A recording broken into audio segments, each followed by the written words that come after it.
मला खरं तर पुन्हा जसं राजा म्हणाला घरी आल्यासारखं वाटतंय. खरं तर मला माहेरी परत आल्यासारखं वाटतंय.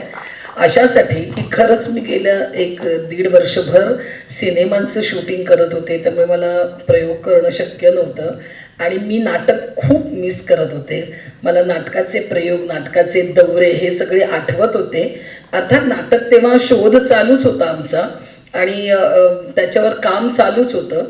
पण जेव्हा माझ्या या नाटकाच्या रिहर्सल सुरू झाल्या तेव्हा मी निश्वास सोडला की हां, आता मी पुन्हा माझ्या माहेरी आले, आता मी धुडगूस घालायला मोकळी पुन्हा स्टेजवर.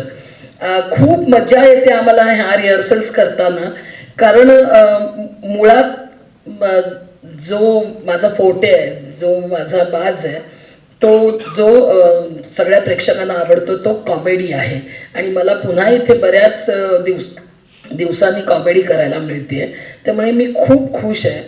आणि दादांचं आणि अष्टविनायकचं आणि माझं म्हणजे 25 वर्ष झाली आता आम्हाला, आम्ही एकत्र काम करतोय. जाऊबाई जोरातपासून आम्ही एकत्र आहोत, ते आस्तागायत आम्ही एकत्र आहोत. एक मला सांगायला खूप आवडेल की मी जाऊबाई जोरातपासून आत्तापर्यंत दुसरं कुठल्याही संस्थेकडे काम केलेलं नाही, फक्त अष्टविनायककडे काम केलेलं आहे आणि अष्टविनायकनेही मला तेवढंच प्रेम दिले. म्हणूनच मला वाटतं आर्टिस्ट एका ठिकाणी टिकून राहतात. प्रसाद किंवा स्वप्नील त्यांनी जेव्हा अष्टविनायककडे काम केलं तेव्हा त्यांनाही हाच अनुभव आला होता. तर त्या अष्टविनायक बरोबर आता प्रसाद आणि स्वप्नील जोडले गेलेत, हेही मला खूप आवडले. आम्हाला मी जेव्हा स्क्रिप्टचं जे आता राजेश म्हणाला तसं की जेव्हा काही चेंजेस चालू होते, काय अजून करता येईल मजेशीर, काय अजून आपल्याला आणता येईल, तेव्हा आम्हाला या दोघांची खूप मदत झाली. प्रसाद स्वतः कलाकार असल्यामुळे त्याचं एक तिरपागडं डोकं चालतं कॉमेडीसाठी, त्याचाही या आमच्या स्क्रिप्टला खूप फायदा झाला. म्हणजे तुम्हाला प्रसादच्या स्टाईलची कॉमेडी पण यात बघायला मिळेल, माझ्या स्टाईलची कॉमेडी पण बघायला मिळेल. प्रथमेश जो एक मॅडनेस कोकणातून घेऊन आलाय तो मॅडनेस यात बघायला मिळेल आणि राजेश देशपांडे सुद्धा कोकणातला आहे. त्यामुळे एक ना एक वेगळी भट्टी जमली या नाटकाच्या निमित्ताने आमची. मी प्रथमेशचं कौतुक कशासाठी करेन, बऱ्याचदा असं होतं, म्हणजे मी याच्या आधी अनुभवलेलं आहे की तरुण मुलं असतात आणि मग त्यांना काही चेंजेस सांगितले की ते भांबावून जातात. त्यांच्या लक्षात येत नाही काय म्हणजे काय सांगतायत, आपल्याला ते समजून घेतलं पाहिजे. त्या मुलांनी अगदी म्हणजे ज्याला म्हणतात एकलव्यासारखं की ओके नाही, मला ह्या स्क्रिप्टवर हे काम करायचं आहे, मला हे करायचंच आहे, ठीक आहे, तर मला हे हवं आहे तर ते मी करून देतो, या पद्धतीने काम केलेलं आहे. आणि माझं नेहमीचंच म्हणणं आहे की पाया भक्कम असेल, तुमचं स्क्रिप्ट भक्कम असेल तर तुम्ही मोठा डोलारा रचू शकता याच्यावर. या सगळ्या गोष्टींमध्ये ना मी जसं दादांचं डोकं खायचे की अमुक हवंय आपल्याला, तमुक हवंय, यावेळेस मी मंजूला खूप त्रास दिलाय. मंजूला फोन करून रोज माझं अमकं करायचंय, तमकं करायचंय आणि तिने ज्या पद्धतीने शांत, कुठे गेली ती, हां, ज्या पद्धतीने तिने शांतपणे सगळं माझं ऐकून घेत सगळं केलं ना, मी खरंच मंजू थँक्यू सो मच.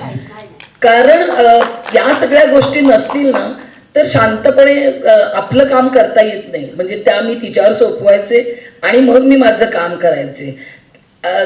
सगळ्यात महत्त्वाचं आहे टेक्निकल टीम. काय होतं की आम्ही पंचेस टाकू, आम्ही सगळे स्क्रिप्ट छान बांधून घेऊ, टेक्निकल टीम तेवढीच महत्त्वाची आहे आणि उत्तम टेक्निकल टीम या नाटकाला आम्हाला लाभलेली आहे. एक सेट तुम्हाला इथे दिसतोच आहे, प्रदीप मुळेने, अर्थात प्रदीपबद्दल मी काय बोलणार, तो उत्कृष्ट सेट करतोच, पण इतका सुंदर सुंदर सेट त्याने आम्हाला दिलेला आहे ना आता. आणि पुन्हा एकदा दादांचे आणि मंजू आणि प्रसाद स्वप्नीलचे आभार. जवळपास पहिल्या रिहर्सलपासून आम्हाला हा सेट अवेलेबल करून दिलाय, जे की आज शक्य नसतं की निर्मात्याला ते करणं. खूप गोष्टी आहेत की ज्याने हे नाटक मोठं व्हायला, बांधायला मदत होते. त्यानंतर आत्ता आमची गाणी लिहिलेत क्षितिज पटवर्धन यांनी. आत्ताच्या घडीचा एक ताज्या दमाचा लेखक, दिग्दर्शक आणि गीतकार आहे तो. नाटक म्हणजे पूर्ण नाटक बघून झाल्यानंतर गाणी लिहीन मी, हे पण होत नाही. तुम्ही सांगा आम्ही गाणी लिहून देतो, असं बऱ्याचदा हल्ली होतं.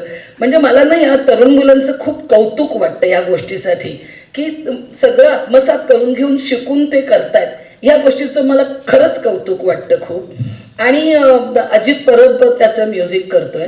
मगाशी आम्हाला सगळ्यांना जेव्हा स्टेजवर बोलवलं तेव्हा आम्ही सगळे आर्टिस्ट आलो. आमच्याबरोबर 4 गावकरी सुद्धा आहेत. उभे राहा रे, कुठे आहेत?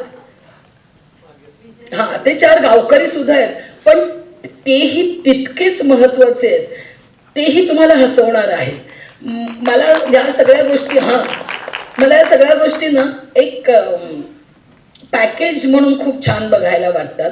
आणि एक पॅकेज म्हणून लाडकी बहीण योजना हे एक अत्यंत गोड नाटक आहे. तुम्हाला कॉमेडी हवी असते माझ्याकडून, मी पण खूप सिरियस करून आता जरा वाटलं की नाही नाही नाही कॉमेडीच करावी, जरा लोकांना हसवूया.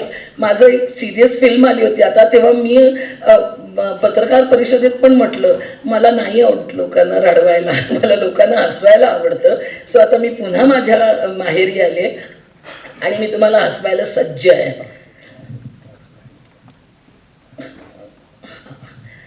हा, प्राची पण आहे. म्हणजे सगळीच खरं तर ही मुलं आहेत ना, ही म्हणजे जीव ओतून रिहर्सलला काम करत होते. त्यामुळे आम्ही सगळे आता एकत्र, म्हणजे एकटी निर्मिती सामान काही करू शकणार नाहीये. आमच्या सगळ्यांची भट्टी जमली. ती आता भट्टी कशी तापली आहे ती बघायला सगळ्यांनी थिएटरला यायचं आहे. आणि मला खात्री आहे की लोक नक्की येतील या नाटकाला. कारण जेव्हा जेव्हा तुम्हाला काहीतरी डोक्याचं ताण घालवणारं स्ट्रेस असतो घरात, ते नको यार, परत जाऊन थिएटरमध्ये कोण स्ट्रेस घेणार. त्यासाठी जेव्हा लोकांना काही हवं असतं ते द्यायला मी इथे तयार आहे. ते मी घेऊन आलेले आहे आणि ते बघायला तुम्ही थिएटरमध्ये या.